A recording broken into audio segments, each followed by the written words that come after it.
What's up, everybody? Today on the podcast, we go over a badass Instagrammer, the scariest moments on a trail, and what we saw at the Offroad and Camping Expo. Enjoy. Hey, everybody. Welcome back to the Mike and Max Off-Road Podcast. I'm Mike Austin. And I'm Max Kraus. We're taking you from the garage to the trail. We've been getting a lot of good feedback lately, so I want to thank all the listeners for that. Check us out on YouTube, Instagram, everywhere that podcasts are posted, and thanks to all the listeners. Yeah, definitely, and all the new subscribers, and thank you for sharing them. That's growing like crazy. Every time a new one comes out, everything grows. Yeah. The subscribers on YouTube goes up. The subscribers on the podcast go up. So it might be slow, but it's growing. Yeah, thanks. It's not even slow. It's just growing. Right. I appreciate it. Tell your lady friends now, because we have a segment for the ladies. So that was my hiding face. Right. It was an emoji. We'll show you the title of that segment later. Maybe you can emoji me in the special effects. What's okay? Like a blushing one, or like do a big old emoji face right on there. Actually, I will do that. Nice. Cool. Well, this show is about our trip to Payson, checking out the Camping Expo. Is that what it's called exactly? Yeah. It was. Look at my notes. It was really long, right? I mean, the title was really long. I had a sticker, but fail. Yeah. How we don't even know where we went. We went up to Payson to some like, expo because there's a lot of expos here anyway for some reason nowadays. Yeah. So it was the camping and off-roading expo. Yeah, maybe. Yeah, you know that's a good point because it wasn't really promoted this time. Like a lot of people didn't know about it. How'd you find out? I found out on Facebook. Instagram, I saw it. They have a page. Oh, okay. But I did know about it maybe like a month in advance. I just didn't save it anywhere. And then very last minute, we saw a bunch of our friends up there camping. Yeah. And then I also remembered or saw that the expo or that the camping expo was going on. And I love camping stuff. So I definitely wanted to go up and just check out camping gear. And it turned out to be a bunch of stuff. I actually thought it was limited on camping type stuff. Yeah, it was a lot of race car stuff. Yeah, right. But I guess it's just like whatever vendors they can get, right? They can't guarantee like that there's going to be 100 tents set up and trailer, those camping trailers and. Yeah, the only tents we saw were kind of like kid tents. Huh? I saw 3. Yeah. Remember, I walked one out. It was 6 foot. Oh. But I mean, I'd already be a little scrunched. I'm 6'1". Yeah, and it really wasn't busy, but oddly enough, I had a blast. Yeah, I had a good time. Yeah, I think it was because there wasn't so many people, so we were allowed to actually talk to them. Yeah. You know what I mean? We had time to sit down and because heck, we talked to a ton of people for a long time on each one. I liked it. Yeah, absolutely. I think it was a little bit different too because we could kind of lead in with like, hey, if you didn't know, we have a podcast, and then all of a sudden, I think we got. I don't want to say we got any type of special attention, but it gave us something to really talk about, versus like in the past we've been there. Yeah. And they're like, oh, so you guys are going to buy this? And we're like, no, probably not, man. But we're just 2 dudes walking around. You know what? I don't know. I kind of see it differently. Because a lot of times we didn't bring up the podcast till after we talked. Because that's why it was the conversations were flowing, and heck, nobody was really pushing their stuff because we're all just talking for some reason. Mm-hmm. We go up with a real legit question like the ADS guys, and like it's they were able to come out and they're showing us. I know that's out of order, but that guy was cool. Yeah, let's talk about that real quick because we learned a bunch. Yeah, the ADS booth. Yeah, that guy was really cool. Tyler was his name, and he really took the time to kind of tell us exactly what we were asking. Now, all of his answers are very like roundabout, right. because he we already knew this, but he also told us like there is no one perfect answer for I can't tell you this shim thickness, this shim stack. There is no one perfect answer. It's just trial and error and tuning. And then, of course, what I like might not be what you like or what that guy likes. Yeah, so on top of what your personal driving preferences are, plus vehicle specification, specific from size, weight, everything, how it's built, the design geometry, all that stuff. Yeah. So we started out, though, your question was, how does a flutter stack work, right? Or exactly. No, that is roughly how I started. That was my main question, at least. I don't remember how he started. Right. I probably said, hey, guy. No, you walked up and you're like, hey, can I ask a question about flutter stacks? And he was cool. And remember we had the PA speaker, he's blasting, yelling the ticket numbers. And then the guy was even like, oh my God. Yeah, he's like, I'm so glad that PA's just blaring in my ear. But we should explain it. The flutter stack. Yeah, go for it, man. See if you know it. The advice he gave was you should flutter stack the top and the bottom shim stack. Yeah, I remember say do both. Because you and I were thinking to only do the upstroke, and it's not wrong either. It's just someone's opinion, right? But he said flutter stack the top and the bottom, and he even told me if my upstroke or downstroke feels kind of stiff, take the very top shim and just move it between the two largest shims. Yep. And the very largest shim will basically bend very easily for a small amount of the stroke of the shaft of the shock. Right. And then hit the rest and have normal compression strokes. Yeah, that's what I really liked about that was the fear of did we do it wrong? Yeah. And he said, dude, you can do whatever the hell you want. Yeah. That's the beauty of shock tuning. Do whatever you want. Put the shims wherever you want. It's your deal. Yeah. Go for it. I actually really like that too because we asked him a ton of questions. I don't remember all of them, but I think most of his answers were like, dude, that works. In some applications. He's like, there literally was no wrong answer or question that we were even asking. Nope. But he did try to explain certain things like, I don't even have a good example. What was that piston with the screws? I'd never even heard about that. I've never the bleeder screw? Yeah. I've never even saw those screws before. I've had 4 sets apart now. I've seen it. Have you? The main block with the ports that are drilled out for the oil to flow through and hit the shim stack. Yep. There will be 3 screws, and they are tiny little Allen head screws. Yeah. And if you were to take them out, it'd basically be like a free bleeding oil port. Right. So which would make it, I guess, very soft. He said it would sway like a boat more so than all the oil being restricted into the shim stack. So I wonder, you see those rigs that turn the corner and stay on the side. You know what I mean? They roll. I wonder and if they're so maybe that block free bleeded. Just flows too easy. Yeah. Or like those screws are missing because he said that most of the major manufacturers leave one of those screws out, and the first thing they do is tear them apart and plug them. They plug everything. Yeah. Now I have, though, if I remember right, my block has 3 screws and a hole, and I think he said that was normal. I think he said because I don't think you can have 100% restriction. Like there probably has to be a little bit of give in a shock, right? Yeah. Like so, I'm pretty sure all my shocks have. And dude, these holes are small. Like maybe 1/8 inch, really, maybe 1/16. Like they are small holes, like tiniest drill bit. It's not a big old like. I don't even know where you get the screw to fill that. I know. Well, it'd probably be like so. If you have King shocks, you probably have to look it up at King website, right? Because I wouldn't know what thread. I mean, you could just small. You could just weld it. Heck, you could probably just get a fine machine screw that's stainless steel or something and thread that thing right in. Well, it is threaded. So if you don't have the right one, you'd probably cross thread it. And dude, something that small, it would probably break. Jesus. My luck. Yeah, it'd be stuck in there. There'd be no fishing that out. But regardless, ADS, those guys were the shit. Yeah, they were very, cool. Very, very cool. I bet you we talked to them for like an hour. Yeah, at least, right? And then he came out to the shock. They had 2 shock examples. One was an air shock. One was a coilover. Yep. And he heard out every question we had. Yeah, talk about probably some of the most boring. I bet he's heard all those questions a bazillion times. Yeah. But that dude never never was like, none of that. Never. He just was like, whatever you want. He said he loved to tell whoever anything. So if you guys ever have any questions, he didn't care what shocks we had. Yep. He didn't care anything. Just ask that dude a question, man. He will tell you. And awesome. He was a cool dude. All right, you pick one. You pick the next one. The next topic. Let's see. Fire. That was fire kit things. Fireside outdoor. Yeah, fireside outdoor. Bam. Badass. I was this close to buying one of those, dude. I know. I was too, but. So why didn't you? For me, I think it's one more damn thing to carry in the Jeep. Yeah, good point. And when we can have fires, there's almost fire pits everywhere in Arizona. And I totally get their point, to have a fire that leaves no trace is I definitely like their idea and what they stand behind. Plus, our friend Dave works for them. We didn't even know. I know, right? That was shocking. And he's like, "Don't you follow me on Instagram?" I was like, "Yeah, of course I do." Yeah, we've never seen it. I'm like, I don't even know what he does. I'm just gonna make something up. He's the sales guy, right? I don't. Who knows either? Yeah, but he was there selling. But Dave, check him out. His Instagram is Dirt Devil, DRTDVL on Instagram. Right. And you should buy one.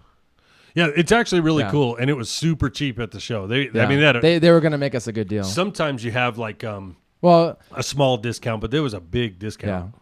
Do you remember all the? I don't remember the pricing. We probably shouldn't get into that. No, but it was a cool product. It was like right around $100 for everything at the show. Yeah, imagine a shallow chair, like how it has that expanding. What is that called? Those expanding legs, right? Yeah. Everything was made out of aluminum. Then you lay an aluminum mesh that had tiny holes into the middle. You would lay your wood or charcoal or anything on top of that. Yep.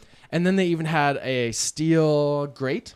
Can you call it a grate? Yeah, you could buy an additional stainless grate. steel. Yeah. It was stainless steel, like so you could cook on top of it. Yep. Barbecue grate. There we go.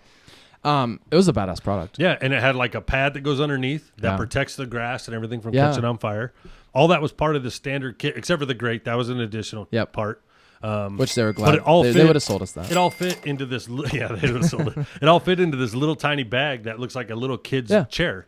It was tiny. Yeah, and it only weighed like, what did they say? Like, 8 pounds. Yeah, but I agree with you. One of the reasons I didn't buy it was it's one more thing to shove in there. Yeah. But I still close. That wasn't good enough to get me off. The thing that stopped me from purchasing it was when I saw the guy that had been used. Yeah. And I opened it up and I was just like, damn, dude. I don't want to clean something else. You know what I mean? Like that was what stopped me from doing it. But I didn't think it was that dirty. No. For a fire pit? No, I didn't think it was that dirty. No. I didn't care about what it looked like. Obviously, I was expecting that as well, you know? Okay. But you do have to clean it.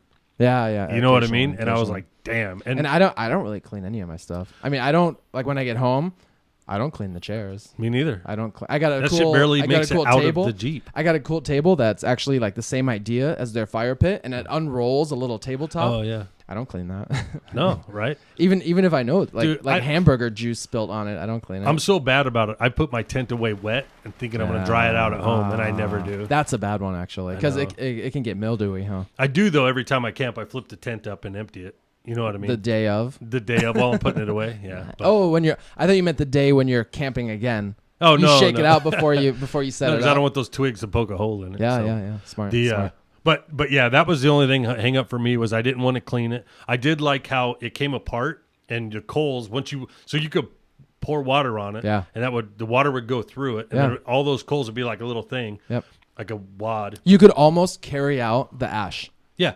Yeah, you pick the ash up into into that grate, and you were able to dump it into a bag if you want, or bury it, or whatever you needed to do. I mean, I think you need to take a little bit of time to make sure the coals and the embers don't burn your trash bag. But, well, that's what I mean. If you could touch it, you're supposed to be able to put it out. And I do recall this. He said that aluminum sheet that the fire burns on can be cool in 90 seconds. Yeah, that was crazy, awesome. Right? So the whole thing in like, let's say 5 minutes should be cool and put away. Dude, and check this out. A bonus of that, I don't know if it's true or not because we didn't ask him. I wasn't thinking it then. Yeah. And I don't know if it'll work, but imagine, you pour water into your fire, it becomes this huge, muddy, disgusting mess. Mush. Right.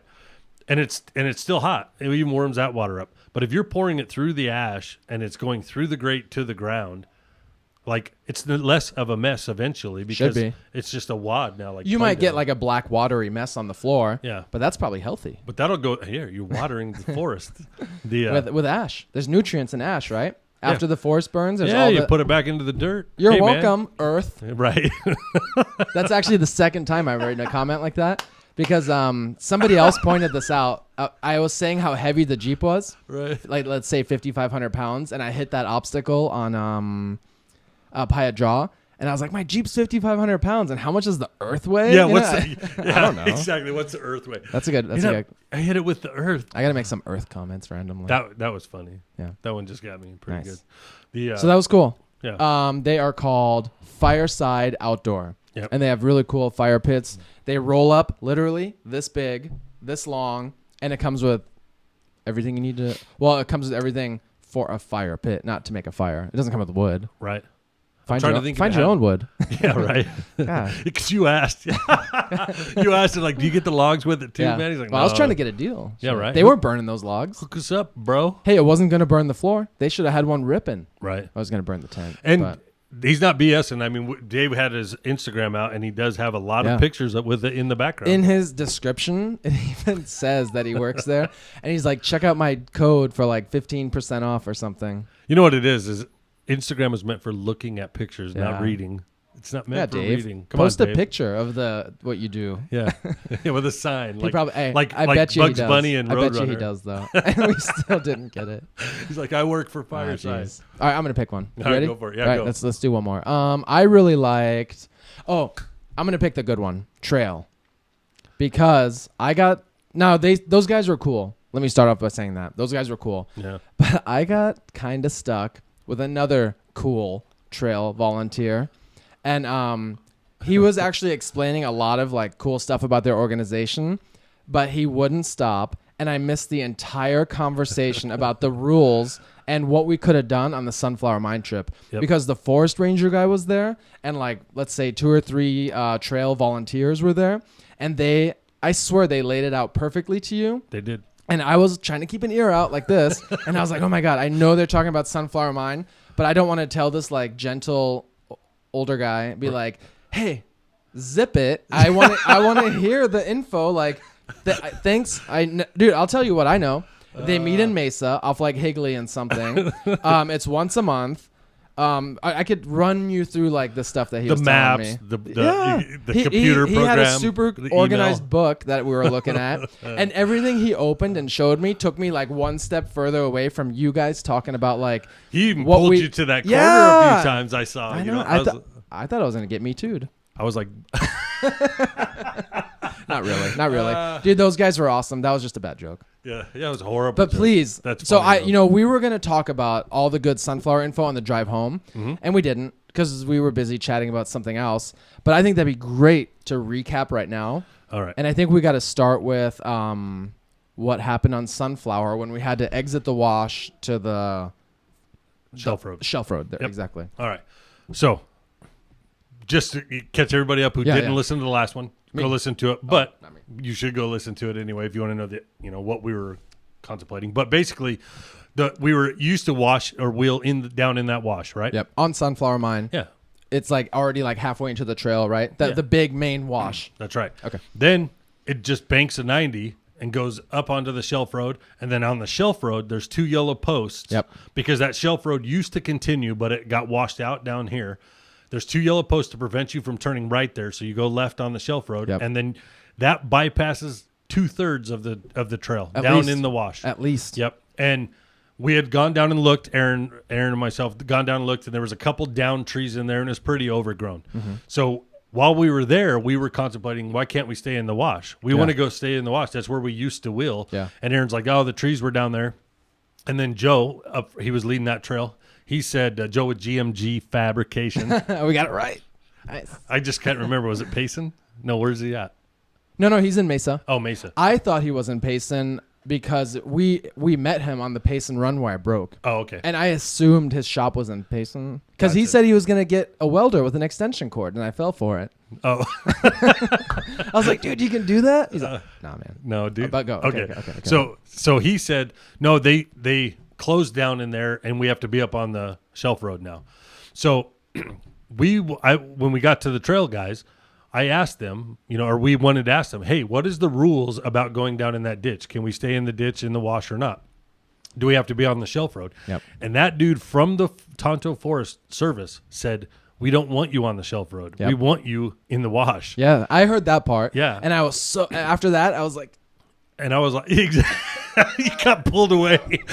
That's too funny, dude. I need to add a little character. You scratch it away, just claw marks. That's great. But yeah, he said, no, we don't want you up on the Shelf Road. The Shelf Road was put in to take the mining equipment out. Yep. That's the only reason that road was there, and everybody started using it. They don't want to maintain that road. And it's not very well maintained now. That's why those posts are there.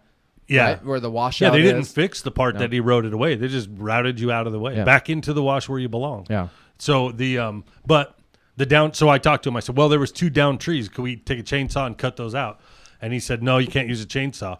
So then everyone was talking again, but I asked, I wanted him to clarify, is it the chainsaw marks we would get in trouble for, or why can't we have a chainsaw to move those trees? He's like, if you want to winch them, go ahead and winch them.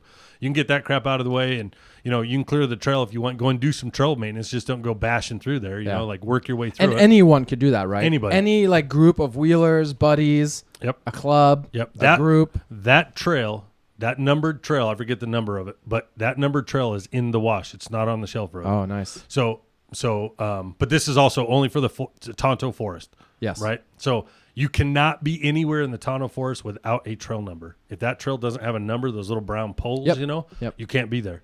So it is confusing because I said it is clearly directing you to the shelf road and keeping you out of that wash. And I asked him like 5 times. Yeah. So then I said, why can't I use a chainsaw? Which is ironic because I made fun of the guys from Snell Trail for carrying a chainsaw, and now we totally could have used one. I apologize, dudes. Anyway, hey, it won't be my first or last mistake. So at any rate, he said you could use the chainsaw, but we're afraid you're going to kill yourself. Yeah. So he said, don't use it. I'm afraid because those trees are sprung, and if you don't know what the hell you're doing, you cut it, and the next thing you know, you got a chainsaw cutting your head off, and now you got a dead body in there. If it jams the chainsaw and it comes towards your face, unless you're an Oregon timber dude, you're in trouble. From the Axemen show. I did hear the one part where he said, in order to use a chainsaw, they have to hire the Arizona hotshot guys to come out and use a chainsaw. Oh, I missed that. Yeah. And he's talking to me. Really? He said that? Mm-hmm. That might have been afterwards because I think I was trying to play catch up and be like, dude. But that might be for them. Yeah, no, it is. Oh, okay. The Forest Service would have to hire the hotshot guys who carry the chainsaws and the axes. Well, they know what they're doing. Plus, if it catches on fire, they can put it out, right? Nice. Because, I mean, what if there's something in that, there could be a steel spike in there or something, Yeah. That's what those green people I do have a question. Sure. I didn't see where the downed trees were. Mm-hmm. And since we're allowed to winch them or move them somehow, do you think that was feasible? No. Okay. They were monster.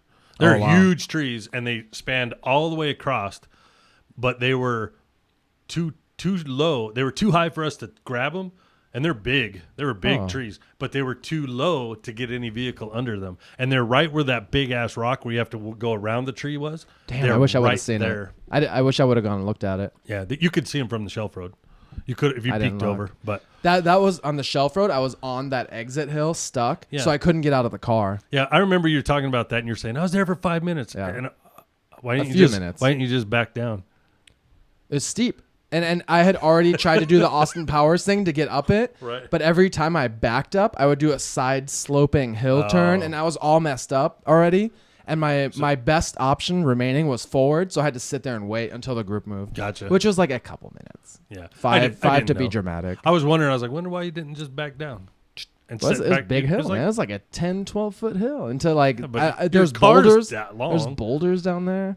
That's funny. But so he said you could use a chainsaw. We prefer to use a winch. But then he said, look, dude, if you're going to go in there and you're planning a trip to go in and do that, just give him a call and he'll grab a crew and meet us out there. Yeah, it has to be planned, right?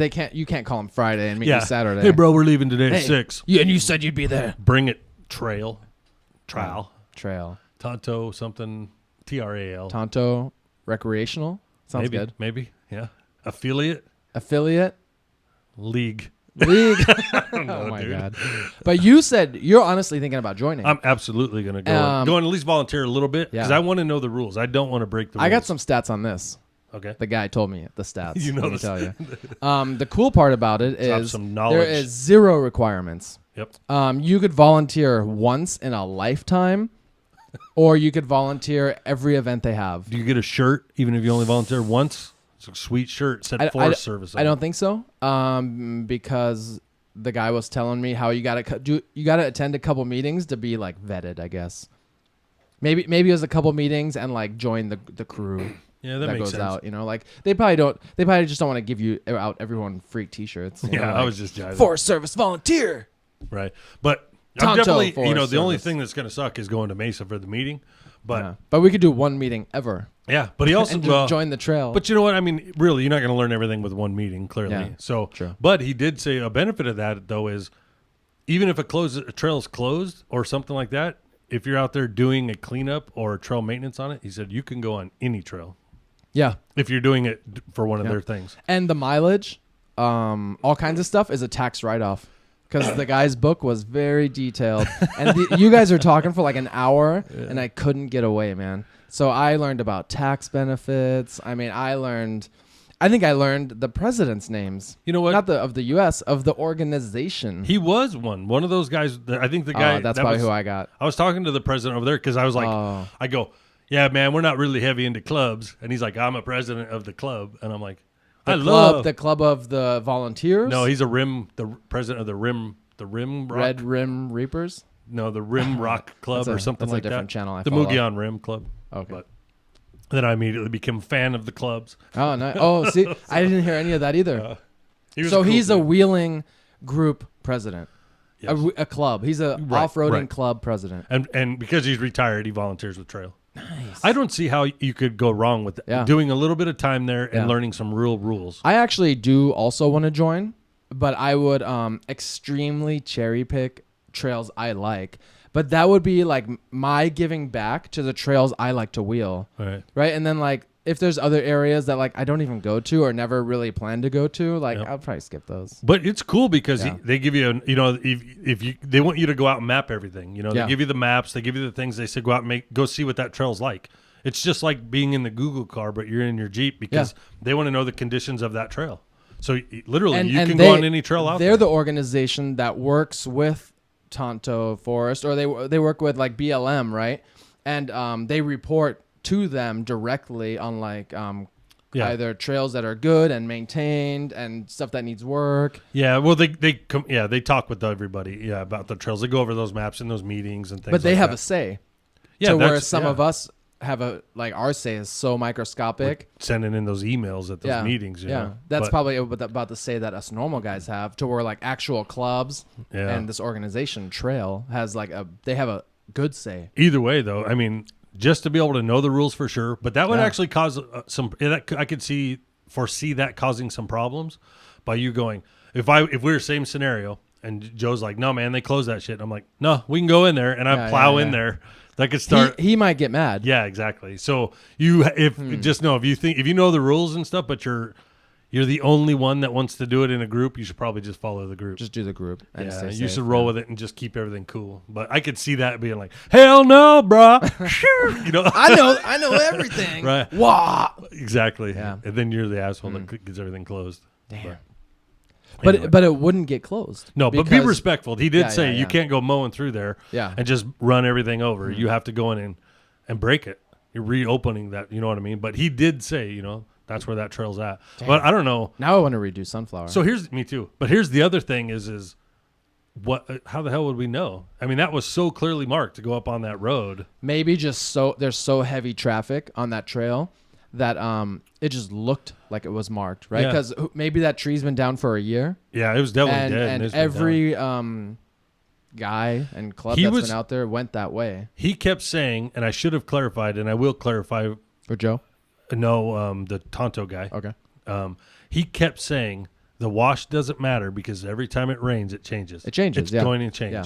So, but I wonder if that rule applies to all the washes then, as long as there's a road next to it. I think so. Well, you're right. Most trails that go into washes kind of have a road. It might not be right there, but it's in that roundabout area. Yeah. No, you're exactly. right. Just like Smiley Rock goes back, all of them. Yeah. Yeah. And you have a cool video of Smiley Rock too. Yeah. Total side tangent, but I looked at it. It's got 20,000 views. Isn't that crazy? Because he used that band title, cheating. No. It's just because it's badass. Nice. It's because I roll through there with no stops. Yeah. Is that editing magic, or how'd you do that? It's wheeling. That's a good one. Oh, thank you. It's good wheeling. Right. That was cool. That's a manual. I think you and I did that trail each 2 times, or that segment of the trail 2 times to video it. Just to get from the video. The back, video it from the front. Yep. So we had to do like this endless loop. But and my friend Sean, the guy who bitched about the lights, Sean from Timeline Photography, because he bitched I didn't put his name in here last time. Anyway, no, he wasn't bitching. Yeah. Anyway, Sean, he complained I was switching back and forth too fast. On topics? In our podcast? No, on that Smiley Rock video. He's like, dude, just shots. because I was trying to do a front wheel on it and then the back wheel, and you can clearly see we cleared it once. I see. I see kind of his point, but I was also matching the song. But, that video was a long time ago. Mm-hmm. Do you think you would edit that way now? No, I'd make those a little longer, switching back. So he was right. He was right. Nice. Good job, Sean. But he's been in it for 25 years. Cool. Trail. Yes. TRAL is the name of the organization. Right. They were super cool once again. They didn't give us a water, but we got some good info. No, we didn't get a water. But that little kid came by. Somebody gave us a water. We were at the shack. How the pre-manufactured huts, not hut. It was like a nice miniature home. It was a mobile garage unit that we were looking at for like possible future possibilities. Right. Is it my turn to pick one? Yeah. Oh no. No. I get to pick one. I picked one. You go. Right. You go. Let's see here. Let's talk about. Want to do hunter safety products? Yeah. Okay. We walked up there. It was just a big booth, actually. It was really big. It was tents, right? Let's call it a booth, but it was big tents. And he had a bunch of off-road seats. And they looked really cool. And then our friend, Jessica. Oh, yeah. She was there. She was in there. Yeah. So we were chatting. Like, we were there quite a long time. And then... I was looking at those baby seats for the Exactly. grandkids. Yeah. Nice. Yeah. And they looked super cool. And Richard... He has one just like that, remember? That's what we were talking about it. Oh, yeah, Richard. And I thought the older guy Jessica was with was the guy in the booth, Okay. But it wasn't. That was like one of her family members. And so finally they move on. And you were asking details about how the harness works and if that child seat has to be in a big seat or if it can be mounted by itself. And that's how we got to talking to the guy in the booth. Which is where like everything just went like really good. Like we took off on that tangent right away from the child seat, but it was trippy because I'm standing there and he looks because he sees me looking at the seat and then he says, "You got a side by side?" And then to me, this girl turns around and says, "No, he's got a 47 Willys." I was like, I even asked her like, "How the hell do you know that?" Because I didn't recognize her right off the gate, And then, but that was a trip. That's where we got started. But then. Yeah, I was ready to buy them, and he's like, "Dude, these just got bought." Those two just got sold. I missed that part. So they're physically not available for you to walk out. I was going to buy them. How much? Do you remember? $2 something a piece, little over 200 a piece. That's not bad. No, not at all. But does he have some more here in? Yeah, he's got a bunch. They're located in the West Valley, which was like so much more amazing for us because so are we. Yeah, he's in Buckeye. Yeah. So what's really cool is as soon as he said it, like. He's like, I used to be Beard seats. Baird or Beard? I forget how it's pronounced, but that immediately triggered off. I'm like, damn, those seats have been around forever, dude. Yeah. Like they were that's a huge competition company, right? And then he points at it and it's like Hunter safety seats. And then he tells us the story that Hunter is his grandkid's name. Yeah. And he started this up and I was like, that's cool, man. This is a cool dude. Nice. And then he tells us that awesome story. Do you remember the story about Gravedigger? Oh, yeah. Yeah, right. That was cool. Yeah, so I guess Gravedigger. So back in the day, they used to do all the seats for all the monster trucks, right? Yeah. He said there was like 50 of them. So one time, Gravedigger had open fuel tank. The lid was open on his gas can or gas tank, and it ended up burning some of his roll cage padding and so the back half of his seat and all that. And he was coming through Buckeye, and he calls him up. I wish I knew that guy's name, but he calls that guy up and he said, "Hey, man. I'm really in a pinch and I'm cruising through here and I'm trying to get to like Texas or wherever. Could you help me out?" And he's like, "Yeah, man, come on in here." And he's like, "You don't understand. I got the big rig with me. I got the monster truck." He's like, "Come on down, They're about to drive into a neighborhood. Like a cookie cutter neighborhood. Yeah, with freaking Gravedigger, right? So like the whole big rig. It's a massive semi truck. Yep, exactly. And decked out with Gravedigger on it, right? So they pull into that, and he immediately is like, "Well, the kids aren't going to school today because Gravedigger's coming to the house." So he's going on telling the story, and he tells him, he's like, "Look, the only way I can get to that seat, I got to pull Gravedigger. I got to pull it out of the trailer." He's like, "Go ahead," and he's like, "It's going to rattle the whole neighborhood if I fire this thing up." And he's like, "Do it, man, do it." So he fires it up, and he's like, "Blah blah blah blah," and he backs Gravedigger out, and they pull it out. He gets them all hooked up and fixed. Nice. And the Gravedigger guy, I forget his name now, but he passes out T-shirts to the kids and everything, Oh, that's right. I remember the part where the mom was like, "Where'd you get that shirt? That's not your shirt." He's like, "Gravedigger came to the house, Mom." So, "No, you didn't." Like, "No, Mom did. It did. It totally did." That was good, yeah. Yeah. That's really good. And he's like, that's a hell of a story, though, man. Could you imagine being a little kid and having Gravedigger show up to the house? And I think he even had one of his buddies pull his kid out of school to come to the house. Yeah, I think it was maybe a couple. Like, that I mean, what a thing to remember, And then I think you had made the comment like, what must your neighbors think? Like, what does that guy do? Like, he's working on like the most famous monster truck. Who the hell does that guy know? Yeah. He started doing the seats with with Bigfoot, the original monster truck. Wow, nice. And that's crazy. Yeah. So, and then what Hunter I think is, he said 6 or 7 now. You know what I mean? This kid. Oh, his grandson. Oh, hey, yeah. this is it. Nice. So anyway, but yeah. So hey, if you need seats, he explained. This guy makes them there. They're super crazy quality. He said he could do whatever the heck you want to do on them. He does have his standard patterns and colors usually in stock and all that, and he's banging seats out like crazy. So just from the way this guy was and his demeanor, you just feel great with that guy. You know what I mean? And the seats were quality. So I would say, man, I would go I'm going to buy those little seats from him. Nice. And put them in the bag. I would like to buy a couple for my Liberty, but they are quality seats, so they're not dirt cheap. You know, so it's something I got to do in the future. Well, like just under $300.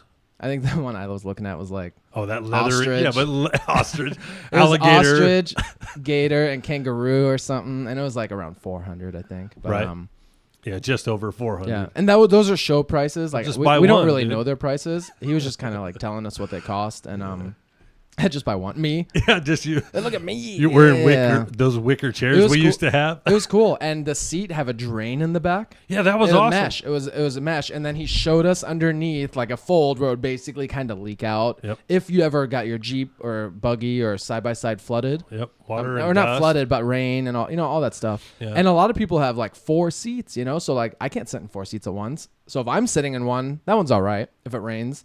But the other 3 are probably going to get wet, and at least they drain. Yeah, that's cool. Yeah. That's a cool feature. That was one of my favorite parts for sure. He did. Plus, they look cool. Nice side bolstering. They had like more narrow, more wide, less bolster. They had all kinds of models. Whatever you want, really. Yeah, exactly. And then because they're all custom made, so he did say that those little baby seats, are designed to go inside of a car seat. Oh, inside of a regular seat. Yes. It replaces the car seat, but it's not a car seat. Yes. So there's no mounting. So it's an off-road product. Right. There's no mounting on it or anything like that. Yeah. So keep that aware if you're looking for those little baby seats. I wonder if Richards is actually exactly like that. We'll have to reach out to him. I do. And, his is bolted to a regular seat though. So I swear it was in another seat. See, that's where we don't know, and we didn't look it up. I'll have to look at the picture. We could have asked him before the podcast, but we didn't. Right. We'll clarify for our own knowledge and not get back to you guys because we want to know. We might forget. Yeah, we want to know. We'll try. Hopefully, when I bring his picture in, then we'll talk about it. Yeah, the picture is actually really cool. Yeah. And I don't want to say it yet, but I have the lady that took that shot and made it or whatever. Anyway. You know her? It would be dumb to tell you now what it is without having the picture in front of you. Oh, okay. You know what I mean? Yeah. So I'll bring that up, but it's a cool picture. And it's coming in here too with our swag. It's getting there. All right. I'm going to pick one. Let me see. What do we got left? Moving on. What do we got left? I'm going to go with Oregon Trailers. Oh, yeah. We didn't spend a whole lot of time with this guy. No. But it's basically a teardrop trailer, just like all of the other teardrop trailers, but it was pretty small, completely covered in like Rhino liner or Line-X or whatever. That's which was what cool. I liked. But the main thing about that, the thing that stood out to me was how the tables on the side folded up to protect the windows. Yep. It was like a side window, Yep. and it just folded down. So it was protection awesome. for driving. Yep. What if you're sleeping in a risky area? Dude, you could close the windows. Yeah. But during the day or at night, if you want light, they totally fold down with like a little hydraulic arm. Springy thing, whatever, shock thing. We didn't build it. Right. Come on, man. But it was an awesome feature that I really never noticed before. Dude, the thing I thought about it was you got everything closed up. There's nothing glass around that's showing, and you're blasting down a gravel road. Yeah. It's not going to take out a window.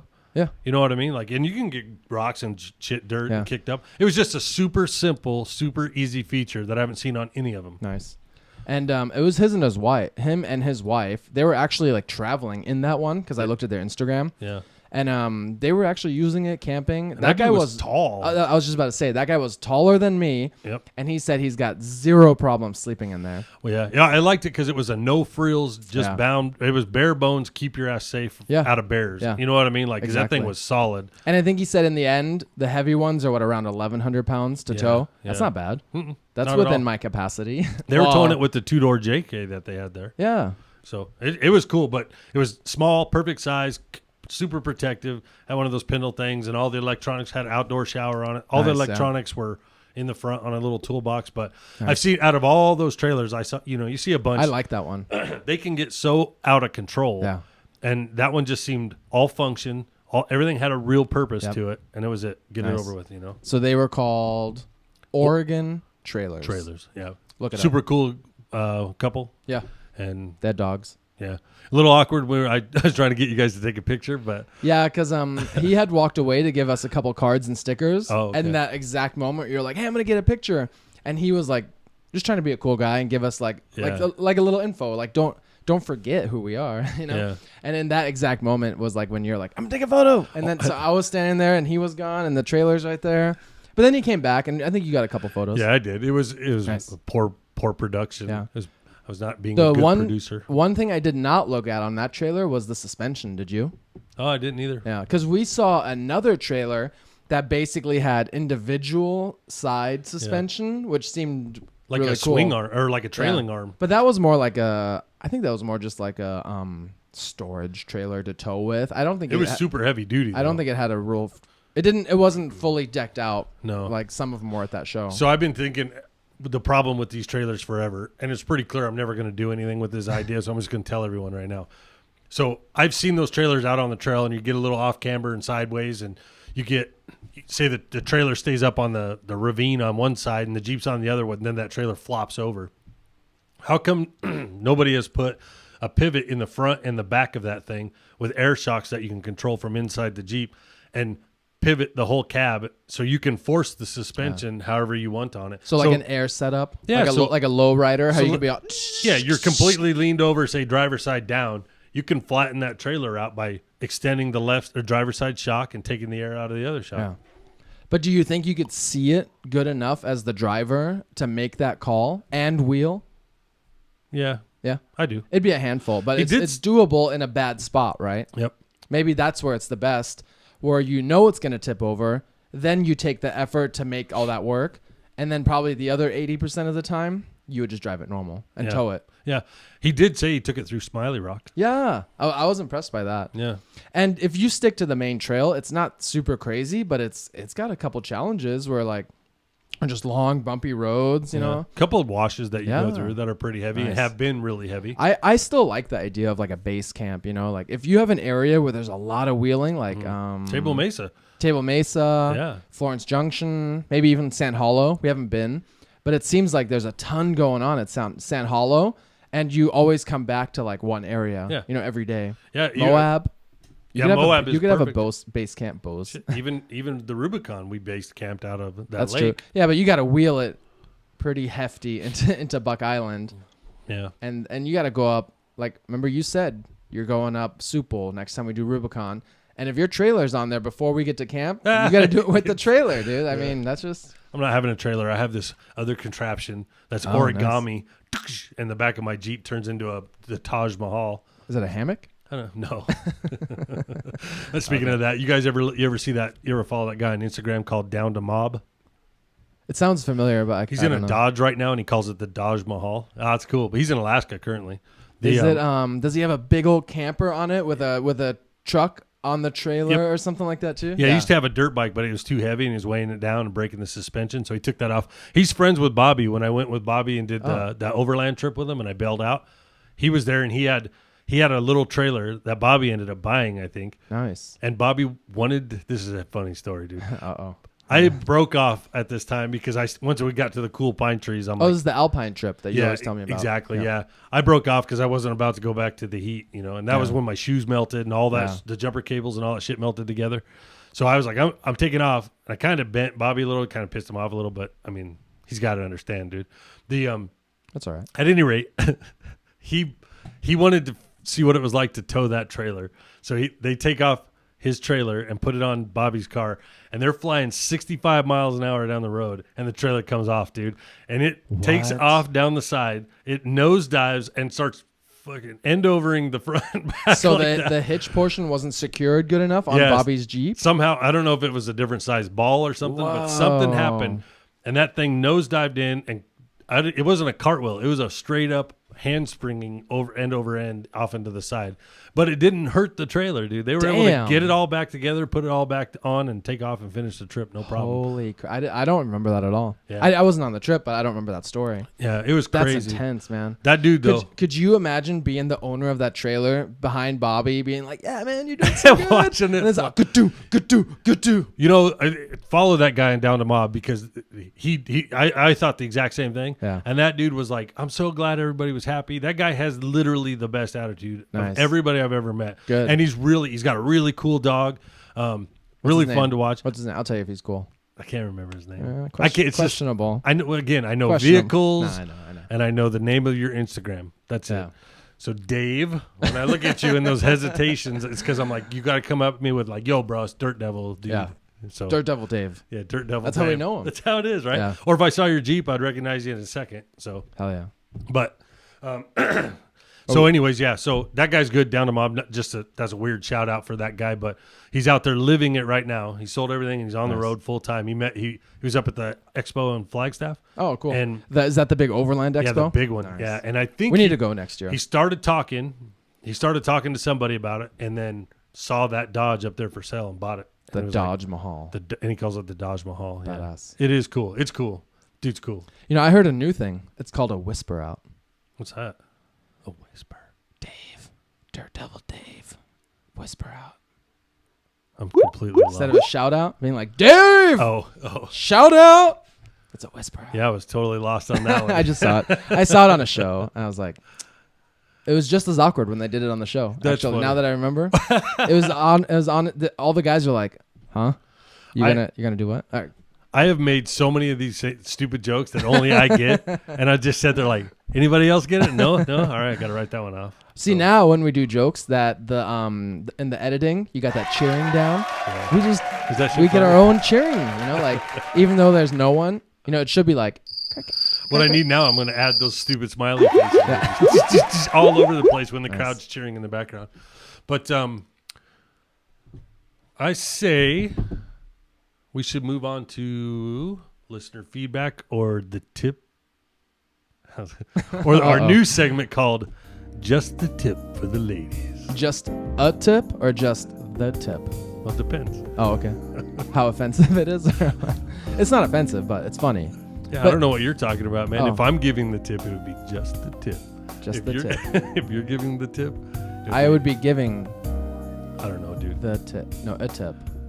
The tip. All right. Anyway, Michelle did not like that title, so we may have to come up with a new one. You can comment in the comments below. Or what's wrong with it? It's I don't know. It's just the tip for her. I told her that. And she's giving us the tip. She sent me the emoji that's throwing up, catching it in his mouth. You know what? I bet you she had one of those workout smoothies and she left it in her car too long. And then when you guys were texting, she opened it and it like and it smelled like that. And she drank some because you need your protein. When you crush the gym like Michelle does, I mean, yeah, I should put that picture up where she's on her phone. Yeah. So, all right, go for it. What do we got today?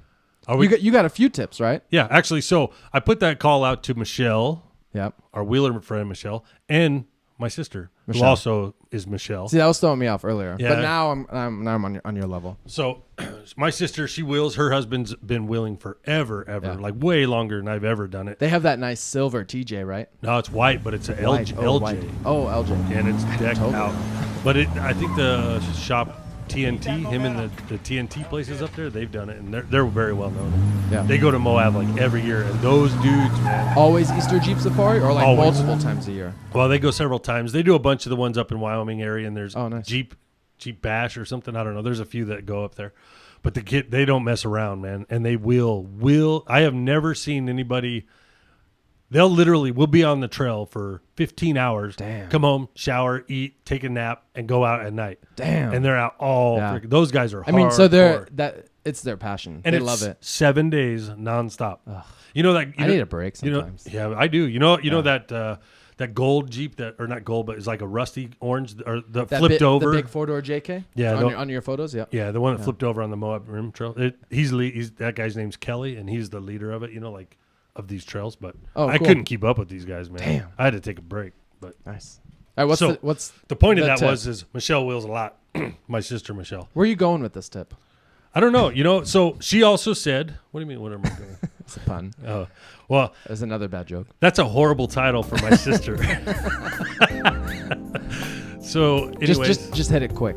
We really do need a new name for that, so please speak up. So basically, she said the exact same thing with makeup and stuff. She did, but she actually went a little more detailed into this because she knows I wasn't messing around. So she said she uses a moisturizer with an SPF and a foundation with SPF and usually puts on only mascara that's waterproof or you're going to come out with black eyes. Uh-oh. Right, if you get rained on.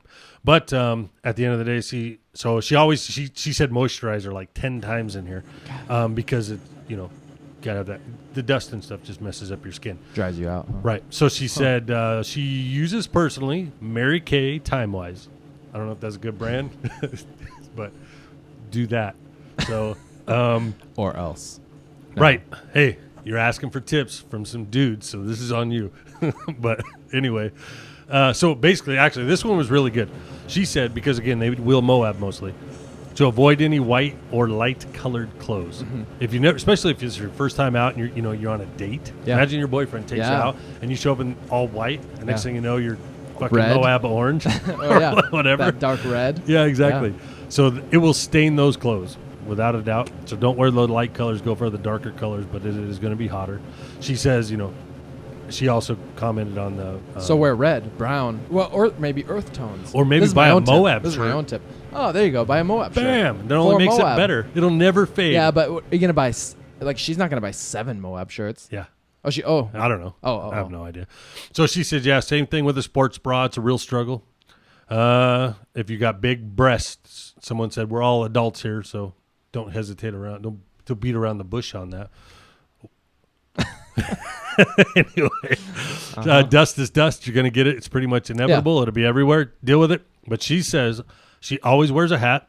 Nice. Always has a neck cover that can be used as a mask if you needed it. Yeah. Those are nice.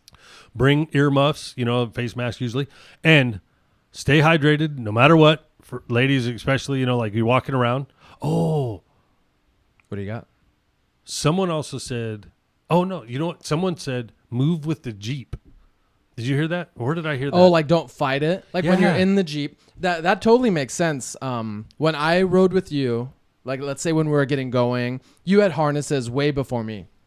And I absolutely love the harnesses in your Jeep as a passenger because I cinched them tight, even on easy trails, hard trails, long dirt roads, because you can hold on and ride to the Jeep because I got no steering wheel as a passenger. Right. That tip totally makes sense. Yeah, and it's like riding a horse. Whoever I heard it from, I forget where. It might even been a podcast. Because if you fight it, you're going to be totally exhausted. If you're fighting it on every turn, obstacle, you're hanging out the window because the Jeep's so twisted up. That's unsafe in a way. Yeah. You could hurt your back, I think. It's just like one of those things. You just got to roll with it. Roll with the go. That's a good, just the tip. I agree. And then the last one from her would be layers, Oh, I like that one. You were explaining this earlier. But so they went out in shorts earlier in the day because it was hot. It was going to be a hot day. Yeah. Someone ended up breaking. Yeah. And then by the time they got it fixed and came off the trail, it was snowing. Yeah. So that's a great tip. And they had to top off the That's Jeep. a great tip for all kinds of parts of, especially Arizona where we wheel. We have a few times in the year where it could be blazing hot during the day. Down here. But if you're going to the mountains or if you're going somewhere else, and let's say something were to happen, you could be in freezing cold conditions.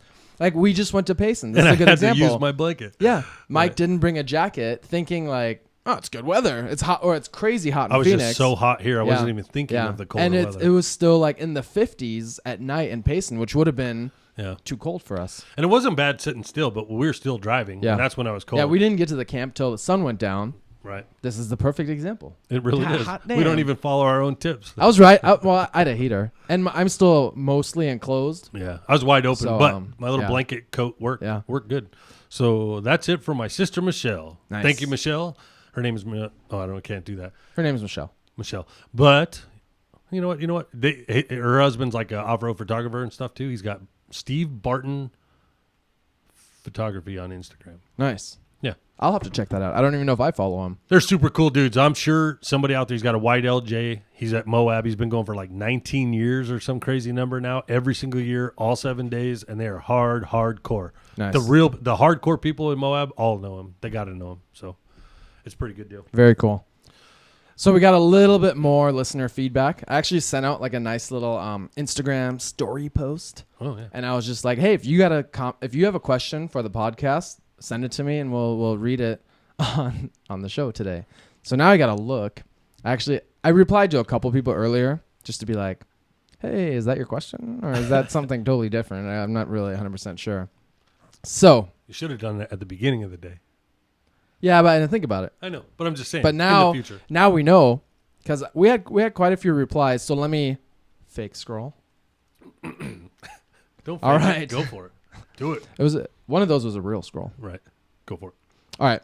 We got one here from a nice lady named Jordan. Hello, Jordan. You know her? No.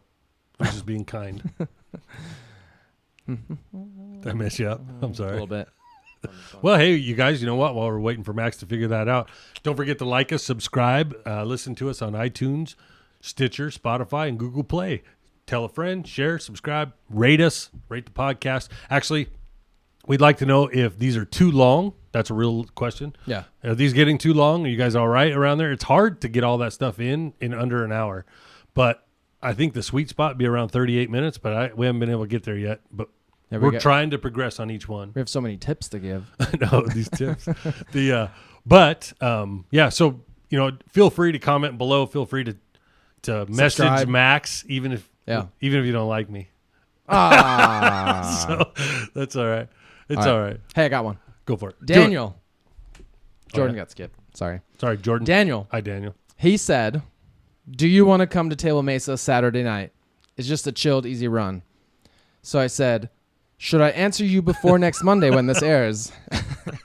He said that would be good. And then we continued on in our conversation. That just made my side crack. So some of these are a bit of a learning curve. Right. This is the first time we're doing this segment. So I got a lot of replies of people actually reposting it with no question. Oh. So I get a notice, like they said something, but it's them reposting it. So thank you. That's nice of them. Thank you, but it didn't help. Right on. All right, cool. I got another one. Okay. This dude's pretty hardcore. I think you know him. Crush JKU. I do know this guy. All right, cool. Super cool cat. What's your guys' scariest moment on a trail? I'm going to let you answer this one. No, you go first. You've already seen that question. You have to answer. That's why this is fresh. Scariest moment on the trail was on collateral damage. Oh. It was. I was thinking you would have said Moab because of the cliffs. But go ahead. Collateral damage. Shit, I have too many scary spots. I know. That's what I was thinking. But I was just going off the cuff. So I'm going to stick with it. We'll do that question several times. Yeah.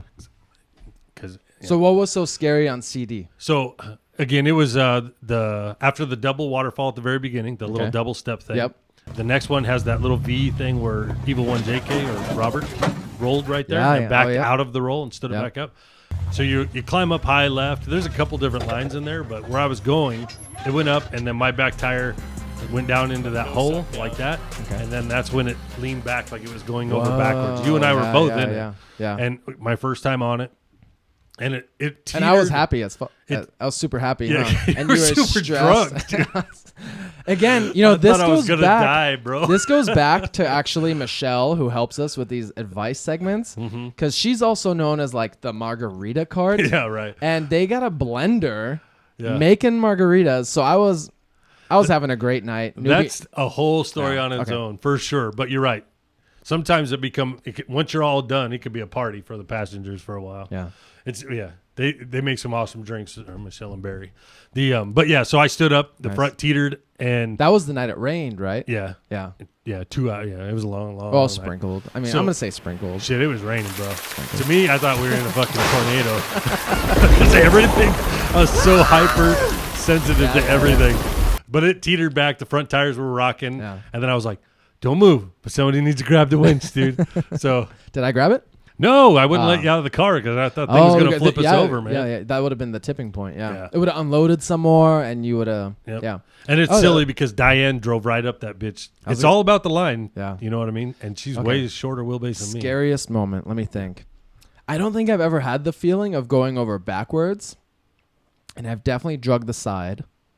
Also not scary. I don't mind the side. I think I have a lot of confidence, and I don't have not to like be arrogant, but I worked on cell phone towers for like, let's say 6 or 7 years, and you have to work at like 300 feet. Swaying in the wind. Yeah. No, the tower is swaying in the wind. That's what I mean. Yeah, yeah. So like, I never really get scared on the height or anything, but I've definitely been like intimidated by like being super, super jammed up and like the winch not reaching or not working or not being there yet. Like one of those things. Yeah. And you get like kind of anxious and you're like, God, I wish I would have done that, or like, why did I just ram into this when I knew it wasn't a good idea? Like I've had lots of experiences like that. But man, I'm more scared to get like pulled over by a cop, even if I know nothing's wrong. Yeah. Because I just don't want to deal with the giant headache. Like if those lights go off in my mirror, my heart's like, even though nothing's wrong. You start like, stuttering and you go to hand him your license. Like I didn't drink. Flick it at him. I didn't drink. Like we're really good about. Mike and I really don't drink and drive. I mean, we go out drinking and we drive there. But we had to walk home several times, and because our phones died. Right. But we Uber home. We Uber are good to go out. We do stuff like that. You'll have to tell that one time when your mom's in here. Yeah. Oh my God. Yeah. So that was a terrible answer. I wish I would have thought about it better. There has to be a time. Wait till you go back to Moab, man. Yeah. Because I've never driven in Moab. I've gone with you. Yeah, and we didn't even get near a cliff. Yeah, we did the pickle, which was like a tight wash. I don't mind those. Yeah.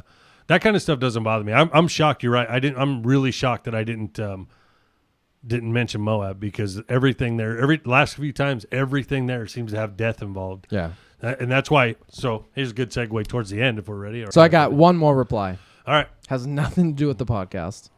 Why are we talking about it? It came in. Okay. Are you ready? Go for it. It's a good one. All right. Where did you get your German Shepherds from? Oh, Craigslist. Doggy Max was adopted. Nala was a puppy. Nash was a puppy. Now we got 3. Okay. Oh, my God. Nice. Done. All right. So this is it. We're coming to an end. But there's an announcement. I'm going to go to Moab with all of our friends. Yep. And you can't go now. Yeah. Unless you might change your mind and show up at the end, maybe. Hopefully. So basically for the next week, I'll be in Moab. And depending... I'm going to be filming and everything and trying to do a podcast during that time. Mm-hmm. Well, basically the goal is I'm going to try to vlog, because I'm not driving. I'm just riding with these guys. You're going to video. Yeah. That's your goal. That's exactly. your passion. That's what you like. I'm going to do a couple little hidden things. Oh. I'm going to find out and mark what trails don't have death in them, so I know I can hit them the next time I'm there safely. Oh, when you're driving. When I'm driving, yeah. So let me ask you this. When they do, let's say, a trail like Cliffhanger, mm-hmm. I'm assuming it has a cliff. Yes, it does. Are you going to ride in the Jeep, or are you going to walk it? No, near the cliff. Well, once I get to the obstacle there, okay. Then I'll get out and film that so part. Where the scary obstacle on the cliff is, you got to be filming, actually. Exactly. You don't have to, but that's your goal. Yeah. I've never been scared riding. It doesn't bother me to ride. I only get the stress when I'm driving. Nice. But then again, I've never rode with anyone on the side of a cliff. Did you know there's a Moab meeting? Yeah, I'm going to miss it, though. Oh, you are? Because I'll be in Flag. I did. I on saw Monday? That. It's Monday. Oh, but it's during the day. I don't have Monday off. They're going wheeling in the morning. Right. At like 9 to, let's say, noon. And then they're all meeting up at our buddy's house. Yeah. And because I was going to go just to hang out, swim. If I get off in time, food. if I get up, I could take the day off, but I couldn't take it the next day off. And the next day next Monday I have to have it off. So I can't do 2 in a row. But aren't your Mondays fairly light? Yeah. No. Well, okay. That's why I got here so late today. I thought they were. Okay. I mean, they could be lighter if nothing goes wrong, but you never know. So, but the point of it is so I'm going to try to vlog the day's trip. Nice. And then if we don't break and I get back to the house on time, I'm going to try to whip up the video, because it's not going to be a cut and it's going to be like stacking them together in the order that we go, and I'm going to release it. But before we do that, the plan would be to, at dinner, grab a few of the guys that want to get on it, throw down the podcast, the recorder. We're all going to talk about the day's trail. Yeah. And I'm just going to put that underneath the video and then let it roll. Nice. So as long as I can do all that, because it takes a little time. You still got to cut out the parts that were 10 tries where somebody fluff. doesn't make it. Yeah. So it's not 10 hours long. The shaft. And then, you got to get rid of the shaft. Yeah. It's called just the tip. Okay. You know what I mean? And I'll so those I will try to put up as long as, we get back to the house in time, but I don't want to make any guarantees, and I'll put out as many as I can, and we're there for a week. Very cool. But they'll only see that on YouTube, Keep It Simple Off-Road. So they got to follow you in order to get the notifications. Right. I should be able to upload the podcast itself, the audio, if you just want the audio. Mm-hmm. I should be able to do that pretty easily. Nice. If we do that. So, again. Very nice. We're just winging it. I'll have stuff after we get back. Nice. I mean, I'll definitely want to hear the audio. Yeah. Like as like I would be a fan, as I'm a fan to other podcasts. Right. And our podcast. So that is the plan. I'll do as many as I can during that trail or during that time.